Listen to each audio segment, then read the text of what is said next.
Ate Milby.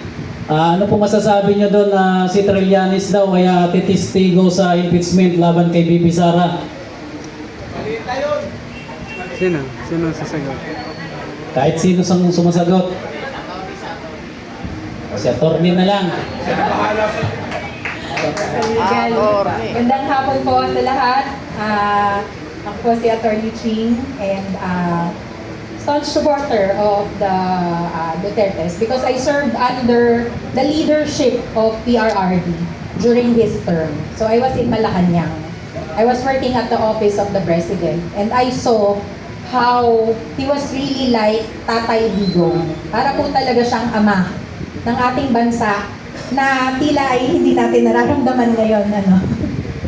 So, yung tanong niyo po tungkol kay former Senator Trillanes, sa legal po kasi, parati po natin ina-establish muna ang jurisdiction.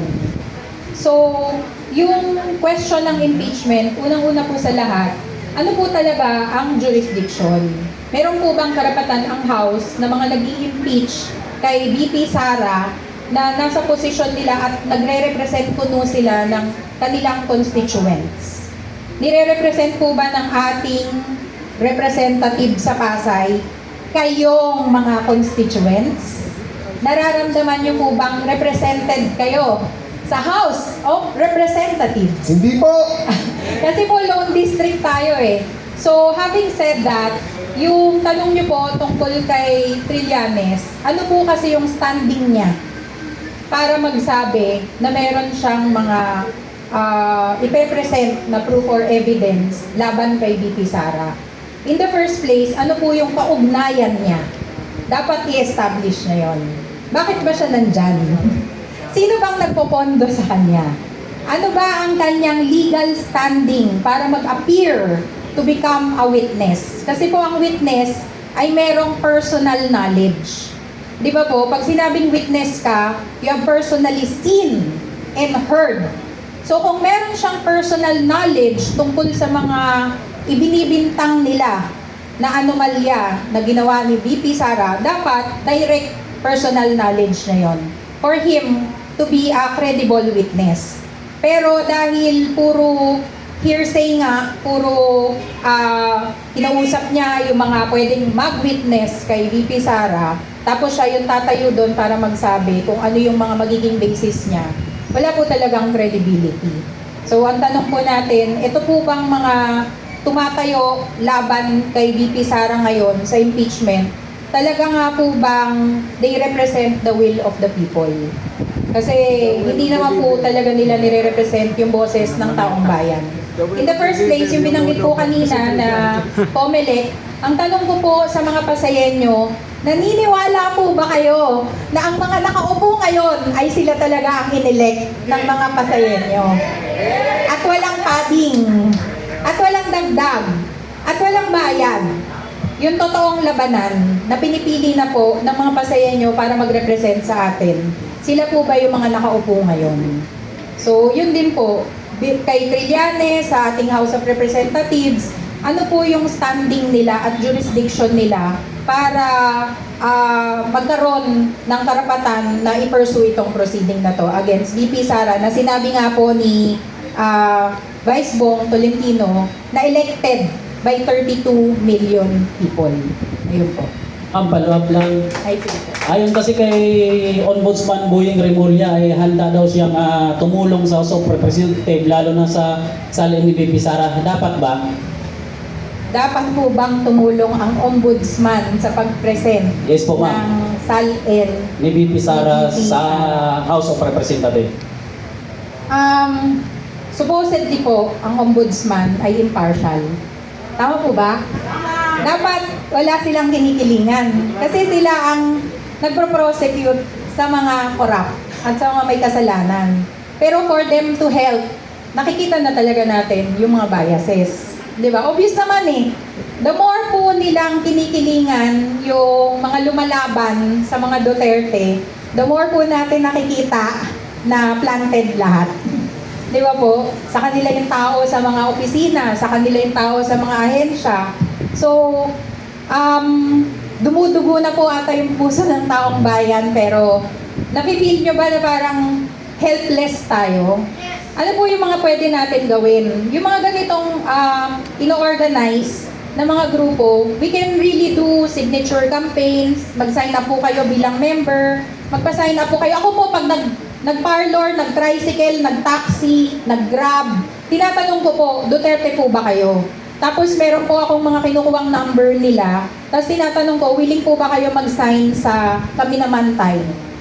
Tapos binibigay po nila, willing po ba kayo magbigay ng ID para po makapag-submit tayo ng petition sa Supreme Court? Ganon. Willing po ba kayo mag-participate? Kasi yun po yung legal process. Hindi naman natin pwedeng asahan na lang yung pag-iingay sa Facebook. Hindi naman natin pwedeng asahan yung pagrarally na lang sa mga kalye. Kailangan po, meron po tayong gawin na concrete na mga action para po masabi na yung nagre-represent po dito sa amin sa Pasay na nakaupo doon ay hindi niya po talaga nire-represent ang kanyang constituents. Ayun po. So, thank you po. Salamat po, attorney. Mayroon pa po bang nais magtanong? Sige po, meron, okay. Kay attorney rin po, about po to sa SAL-ND ni BP Sara. Ay, Sagutin ko na yung mga tanong. Ako po si Choi Alas. Bankero po ako at businessman.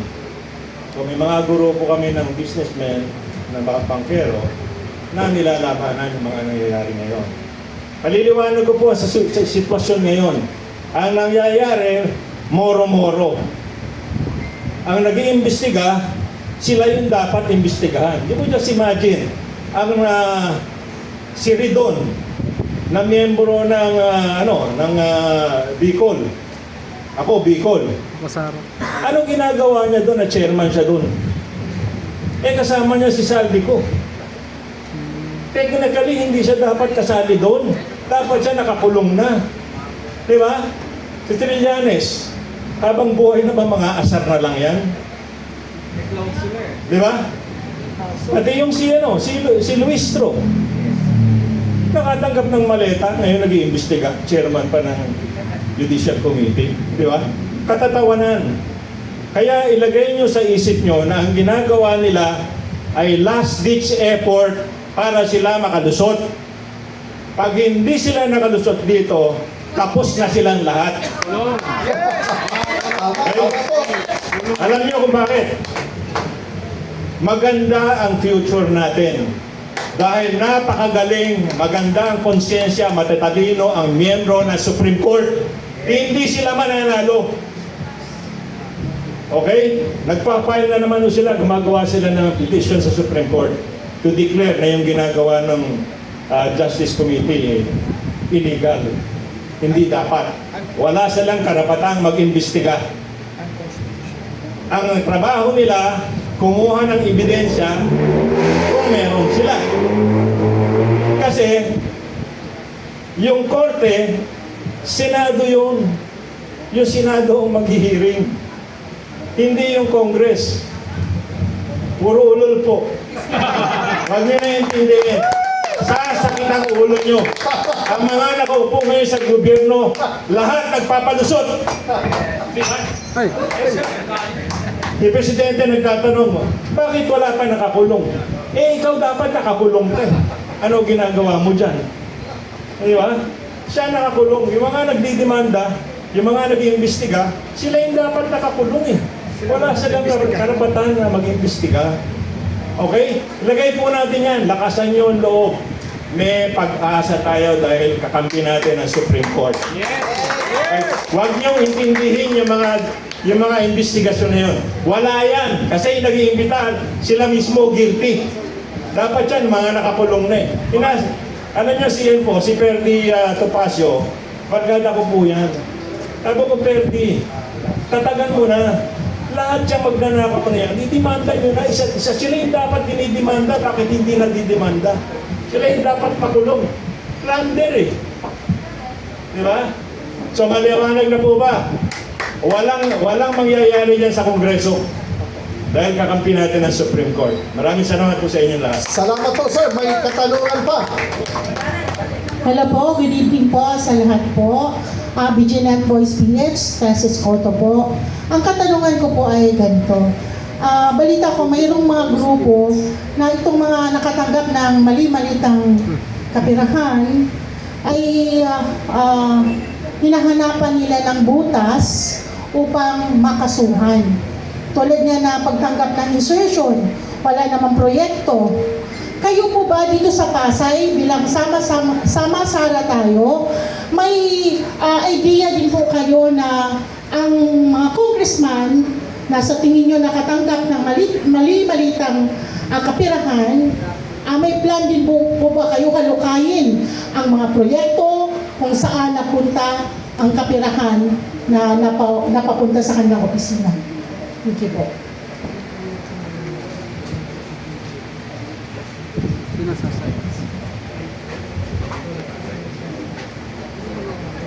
Alam niya dito sa...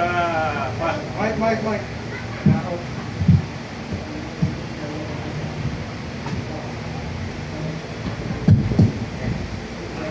Yung lahat nangyayari dito sa Pasay, kung walang alam ang mayor at congressman, walang mangyayari. Okay? Lahat yan alam nila. Sila yung nagli-lead eh.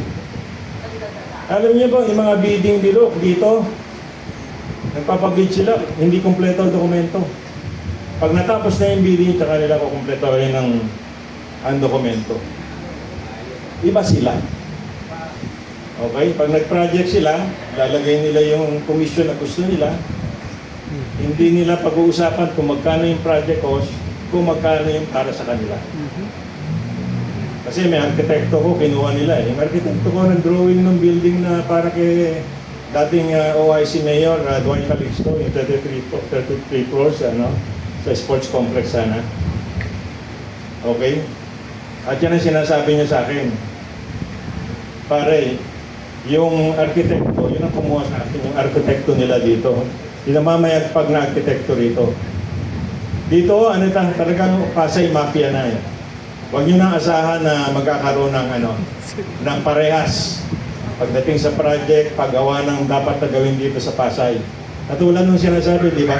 Kailan ba nakinig sa atin yung mayor tsaka yung congressman na yung ginagawa nila para sa atin? Wala eh. Wala silang pakialam. Basta, eleksyon, tumanggap kayo ng 300, 500, patay kayong bata kayo. Ako sa pinakaasa. Yung iba 300 na lang eh, di ba? Pinakamataas na yung 1,000 pag malakas kayo sa kanila. Pag may nahina kayo, 300 pesos lang. Okay?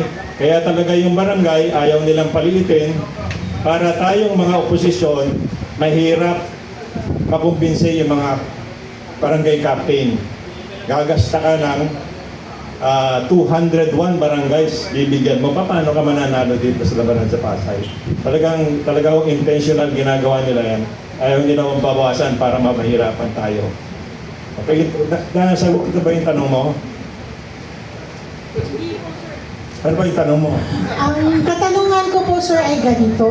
Oo. Marami po kasing nagplano na gusto panagutin ang kanilang congressman o kung sino man yung nakatanggap ng malita na hindi nila nakitaan ng proyekto sa kanilang lugar. Yun ang katanungan, sir. At ito po ba, kasi nakikita ko po na solid yung Pasay, nagtutulungan, nagkakaisa. May hakbangin po ba ang pagkakaisa ng sama-sara tayo upang mapanagot itong mga nakatanggap? Kasi dapat ang magkakaso ito kung saan ang congressman na nagkaroon ng insertion eh. Doon ang mga tao magmamasid. Saan napunta? Katulad yung sa mga proyekto na ghost project, di ba po? Wala. So, pwede dapat nila kasuhan. Pero wala pa pong naghakbang na mag-file ng kaso. Yun ang iniinganyo ko si Atty. Perdito Pasio na siya mag-lead kasama yung mga kasama niya sa law office. Saka yung naglalabasan ngayon na-file na ng case. Kasi nga nangyayari, yung mga Rimulya, maniniwala ka ba? Tao nila yan eh. Aso nila yan, yung dalawang magkapatid. So wala mangyayari dyan, talagang maiipit. Basta kayo nagpakilala na makadigong kayo, makasana kayo. Pero wag ka nang mag-isip na mananalo kayo. Lahat nasa payroll na nila eh. They're doing, sabi ko nga, last ditch. Baka makalusot. baka mag-prosper yung yung impeachment. Pero sabihin ko nga sa inyo, hindi mangyayari yan. Okay? Yun na lang talaga. Wala ka naman, nakikita mo ba lang eh. Nakikita mo ngayon, sarsuela lang eh. Nag-i-enjoy lang tayo pa. Nag-i-enjoy sila pag nagdidebate tayo eh.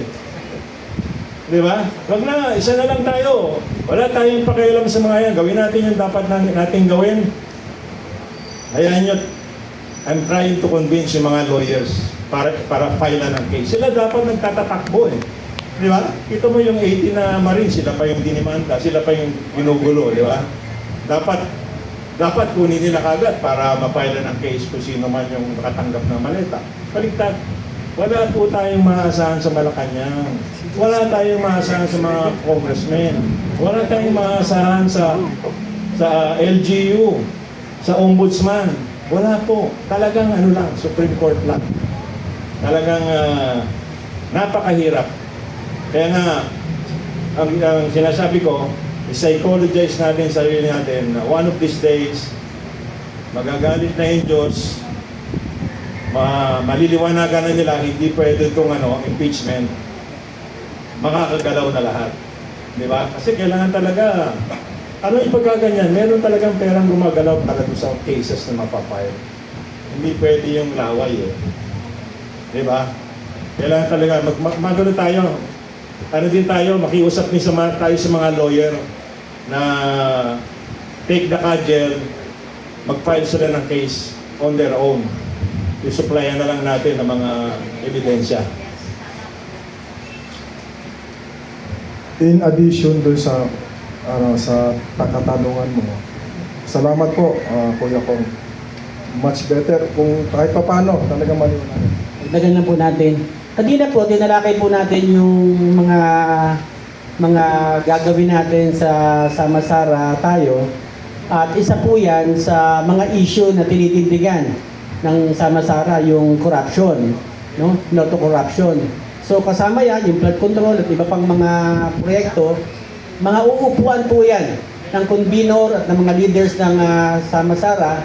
Uupuan po yan at isang matitinding mga diskusyon dahil ihahanay natin anong-anong mga aktibidad ang pwede.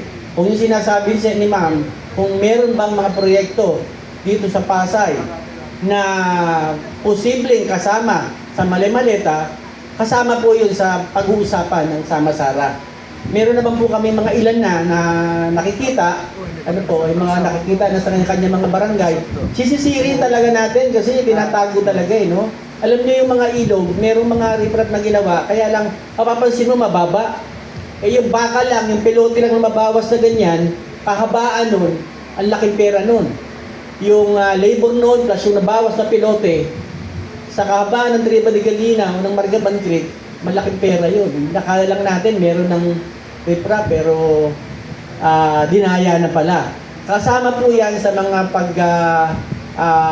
pag-uusapan ng Sama-Sara. Huwag po kayo mag-alala at nakahanay din po yan. Patutunayan natin na siyempre yung ating representative, talaga bang representative natin o ano ba? Diba? So kailangan sisid talaga tayo para mabulat-lat natin. Kasi kung sa ibabaw ang labanan, tayo sa ibabaw may media, may pera at lahat sila na hawak yung nasa nakaupo. Pero kailangan natin sumisid habang nag-oorganisa. Hindi pwedeng tayo sa ibabaw mag-uusap lang nito. Dapat ma-educate natin yung ating mga kabarangay, yung ating kapitbahay, ma-organize. Pagkatapos, i-educate. Kapag ang mga tao ay kulang ang alam, hindi organisado, doon po tayo talo. Pag marami tayo, edukado yung mga tao, marami tayo, yun po ang importante. There is power in number. Pag isang platitong mani tayo, wala po yan. No? Gidribble-dribble lang tayo. So mag-organisa tayo. Mag-educate tayo ng taong bayan sa Pasayenyo, sa Pasay. Salamat po. May dalawa po akong katanungan. Yung Sama-Sara tayo, alam natin